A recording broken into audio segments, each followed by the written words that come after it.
At some point, we realize that closure may not happen in the relationships that end with us.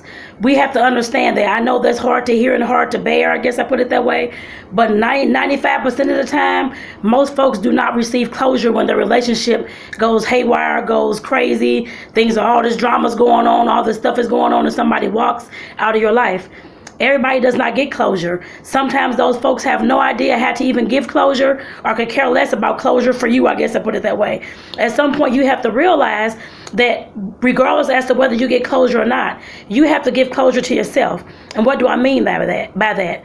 Giving closure to yourself, meaning that you're forgiving yourself for the things that went on inside the relationship as well. I don't care what the hell has happened. It takes two to tango. 2, 3, how many of y'all was in that relationship? It takes that many to tango.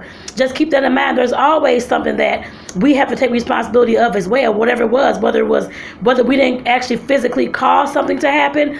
Sometimes it could be our mental space. Sometimes it could be our lack of noticing those red flags. Our lack of keeping our boundaries and keeping our non-negotiables in place.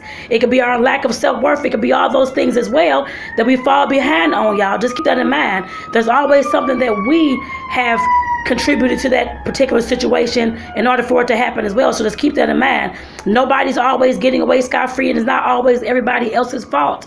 Just keep that in mind. And like I said, I'm saying all this to let you know that if you don't get closure for whatever happened in that relationship, give it to yourself. You don't have to get it from nobody else. That's fine. Learn how to have peace with yourself. Make peace with yourself. I did all that I can do in this particular marriage or relationship, or with my kids, or whoever the hell is with. I did all that I can do. That's all you have to tell yourself. If you've done all that you can do, and of course walk through things, I guess you can figure out how you could have done things differently. So the next time you have a relationship with somebody else, you can learn those lessons and do things differently. But let's keep in mind that unfortunately a lot of us will not get closure. That is okay. I used to be upset because of course my husband, I was cheated on back in the day. I left him, of course. I didn't get any closure that I wanted. I guess I put it that way. Never got an I'm sorry. Well, I think I did get I'm sorry, but not whatever the situation was, I never got an explanation for it. I guess I put it that way. Now I realize that the reason why I didn't get closure from that relationship and others is because they don't know how to give closure.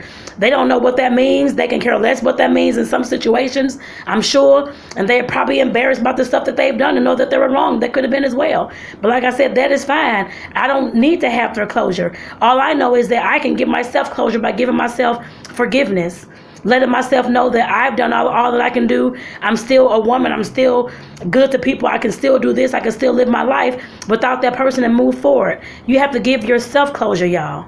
You will not always get